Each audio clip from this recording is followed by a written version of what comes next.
Hello guys, so seeing you again and welcome back to Random at Fridays. This is part 5 of Cupid, the interactive novel series that we're doing, and this is part 5. So last time we found out that Rosa couldn't read. Can't believe that didn't twig straight away. Gem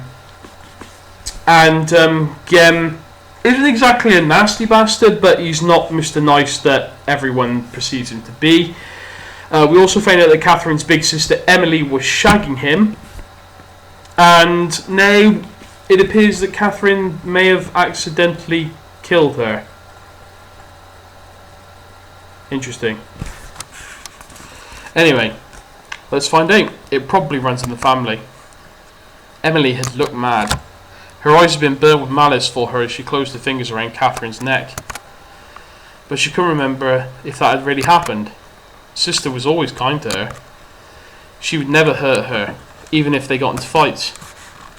Sister loved her. Oh, that is a scary ass image. Uh-oh. Am I turning mad? I have the blood of a madwoman. Am I going to end up like her? I only told her the truth. Guillaume doesn't care for her. And she doesn't care for him that much either. It was all just chaff, their relationship. No sense trying to make everyone else miserable too. But she called me jealous and a cunt. Wow! Language, dropping the C-bomb. Okay. She'd never called me a cunt. And again! She said that they have decided to send me away. My lessons sent home. The piano replaced. It was for my own good, she said. I don't have to travel here all the time. I can concentrate on my other endeavours. I can make new friends. But I know she just doesn't want me near the chateau or Guillaume. She hates it when I catch her with him. Perhaps this morning was the last straw? She hates it, but she also smirks at me when I see them. Like she basks in it. I think I might hate her. Catherine's thoughts ran through her head like a storm. They poured out of her aimlessly. I wonder if the piano is broken. Am I going to pay for it? What would become of us without Sister's wages? What of Father's medicine? What of my dreams? Sister can't be dead. Sister can't be dead. Catherine brought her fingers to her lips and nibbled on her thumb. She didn't notice this. Her mind was preoccupied. She was in her corner of the wall, biting her fingers. It was a tiny comfort in a rapidly collapsing world. Guillaume opened the door and found Emily lying on the floor. An ugly gash broke the skin of her forehead. Facing the wall was Catherine, shivering like a leaf and viciously devouring one of her fingernails. He approached her cautiously. Catherine? Rosa was out of breath, but still able to let out a gasp at the scene. Emily's lifeless eyes stared up at nothing while Catherine pressed herself into a corner. Oh God! I am so sorry. What had happened after she had left? Rosa, will you call for help, please? You see that someone checks on Emily. Rosa did as she was told, but what she really wanted to do was hug Catherine herself. Guillaume took a small step towards her. He called out her name slowly, coaxingly. Catherine turned her head, her thumb still on her lower lip. The flesh was torn, and a smudge of scarlet painted her teeth. It was an accident, I swear. Of course it was, Catherine, of course it was. She pushed me first. She wanted me sent away. She wanted me gone. You can tell me about it later. Let me take you away from this room.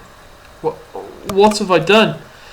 Catherine fell to her knees and wept. Large sobs and sucked the air out of her.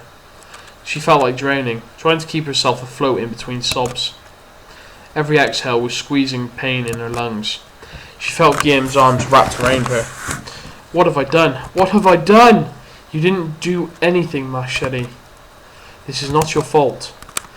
There was a bit of bulge building up in her throat, and she felt that no amount of crying could push it back down. What am I going to do? Father is... Sister... I'm so scared.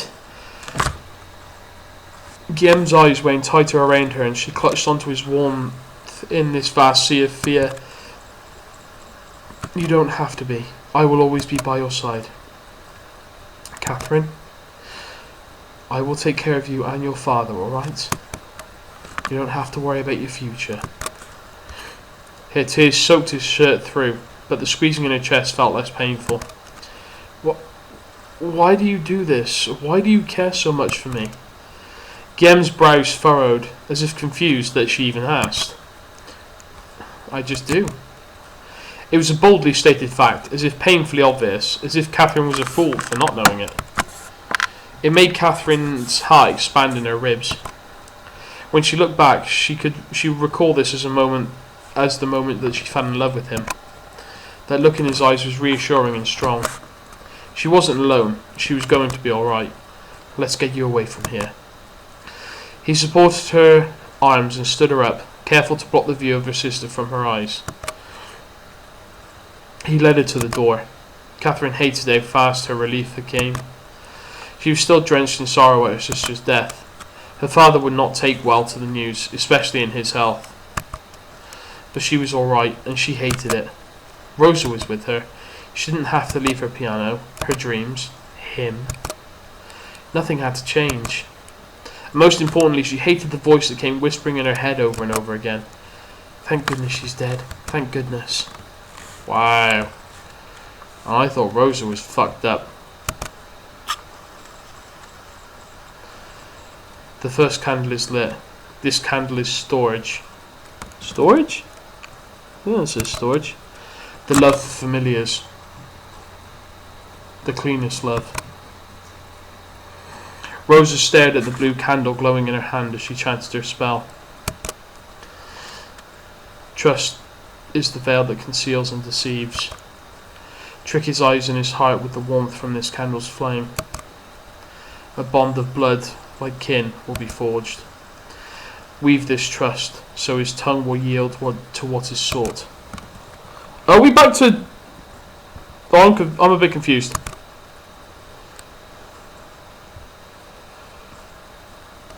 Rosa stood by Catherine's tomb, nursing memories of her.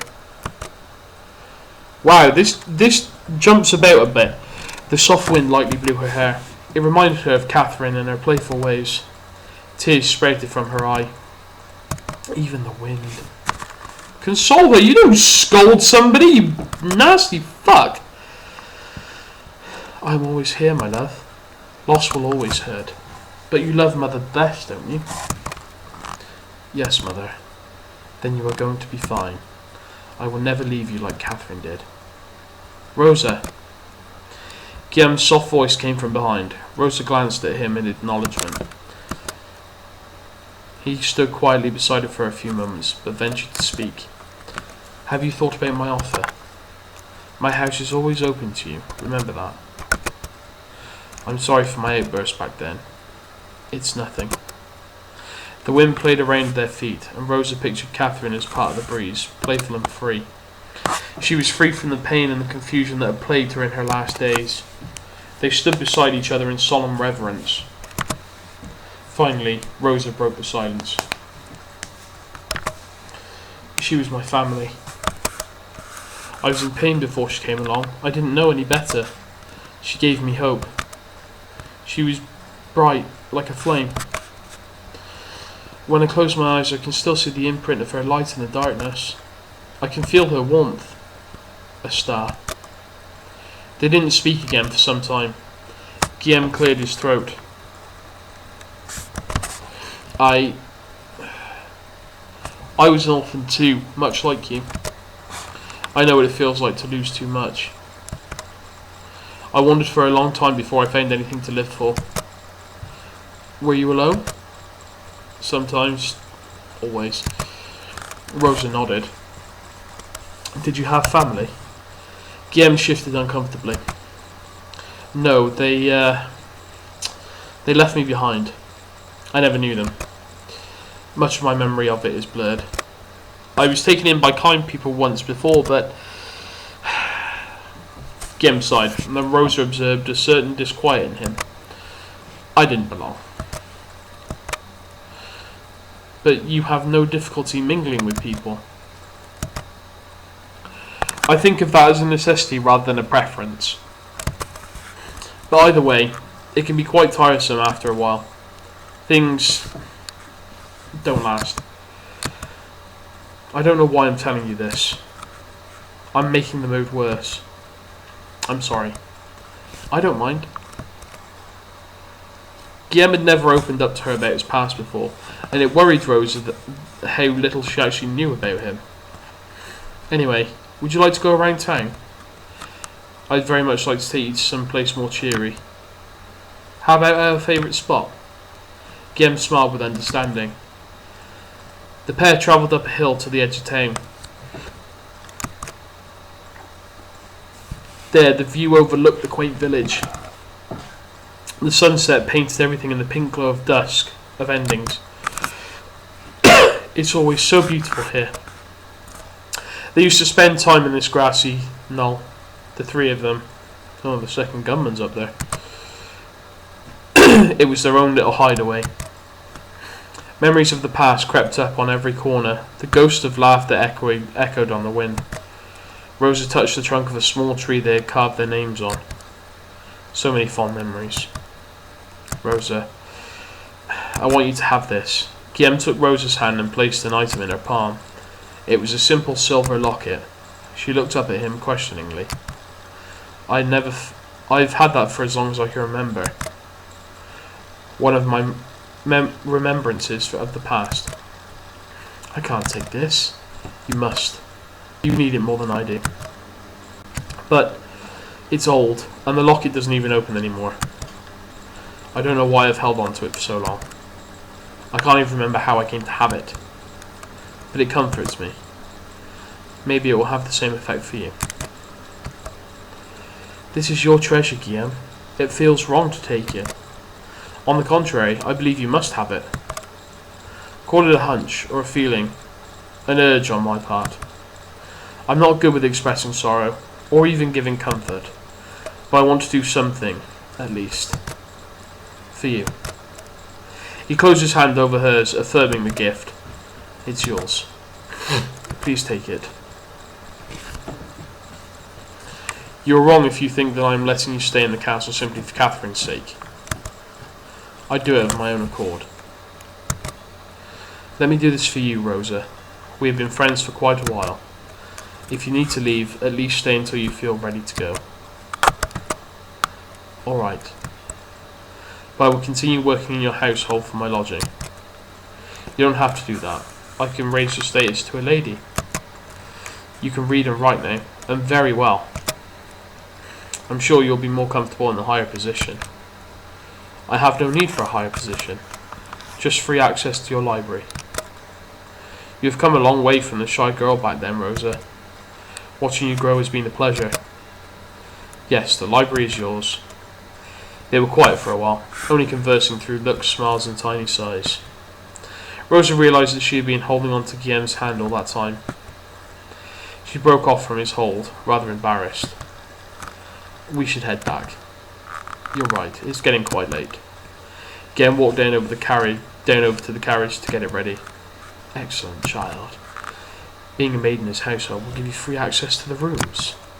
He trusts you completely. It seems that the candle worked. I guess so. Rosa looked at the silver necklace in her hand. She fiddled with it, trying to open the lock. Yeah. Open that locket. I'd like to see what's inside. An object that he owns will make any enchantment more powerful. Rosa fussed with the pendant for a while, but like Guillaume said, it was stuck. I'll try again later, Mother. I'm rather curious about it myself. The spell will start its effect in stages, gradually uncovering his true face. Fondness first, then trust. Familiarity. Rosa sighed. But was the spell necessary at all? Didn't she already have that with Guillaume? Rosa bit her lip, remembering the warmth of his hand. They had known each other for a long time. It was rather comforting to have someone to mourn with.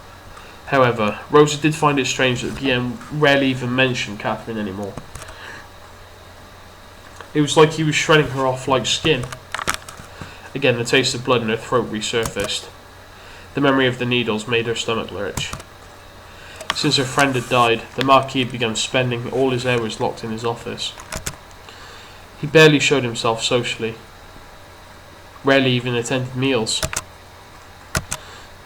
But they were casting a powerful spell, something that might harm Guillaume. What if he was right? What if he was, after all, innocent? She had years of good memories with him. What was she even expecting to find out? Exactly how could she live with the guilt of 2 dead friends? Rosa sighed. She cared for him. Despite all the suspicions, she knew that much. But Mother was adamant. 3 candles for 3 loves. A fitting curse for a man who frolics in love's domain. Storge, love for familiars. Philia, the love for friends. And Eros, the love for lust. Open his heart with Storge, unmask him with Philia, strike him down with Eros. Yet Rosa kept the 4th candle, one she had named Agap, unconditional love. She didn't know whether she would ever use it. Mother, of course, would object. But just in case Eros successfully struck Guillaume, she wished to light Agap. At least give him peace before. Rosa walked down towards Guillaume, a pang of anxiousness biting at her. Rise, my daughter. The work lays ahead. To bring him down we must find his weakness. Then we attack. His due punishment will be swift, my dear daughter. Do it for Mother.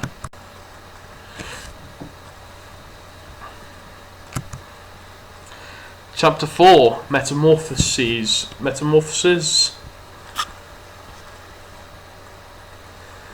Ooh. The 2nd candle is lit. Its name is Philia, the love for friends. The yellow candle shone and danced around with her breath. Let this candle burn until its wick is spent. Encourage friendship, bring forth memories. Let me walk in his halls without any suspicion. Let me rummage through his belongings invisibly. His journal. He guards his journal fiercely. I must find it.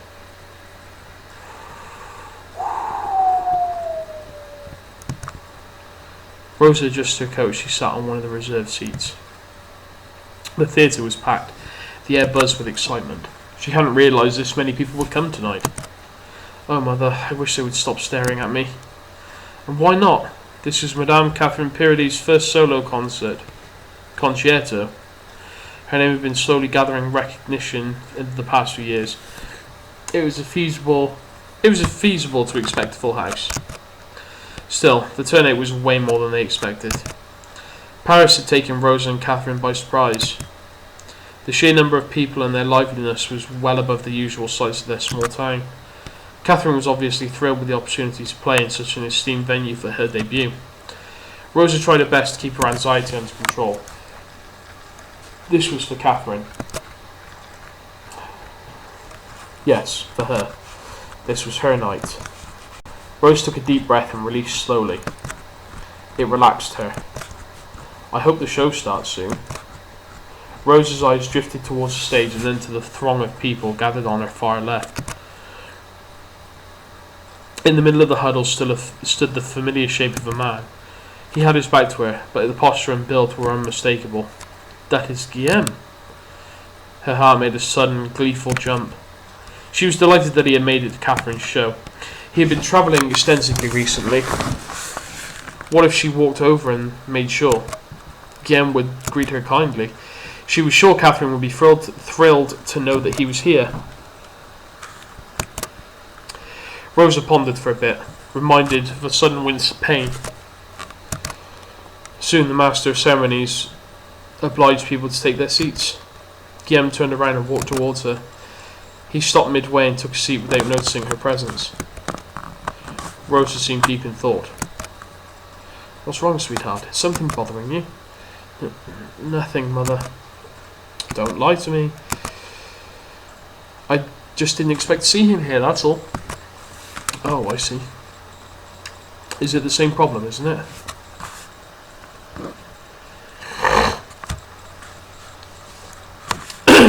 Does Guillaume's presence upset you? Are you worried about Catherine now that he's here? Well, yes, I am. Oh, filthy man again. I'm sure Catherine will be pleased. Whatever will she think now that her lover is back? I bet they would rather spend all her time with him as usual. My poor darling. Always running after her star. I wonder how long until she is tired of you constantly tagging along. You brag to me that you share everything like sisters. Does that include Guillaume too?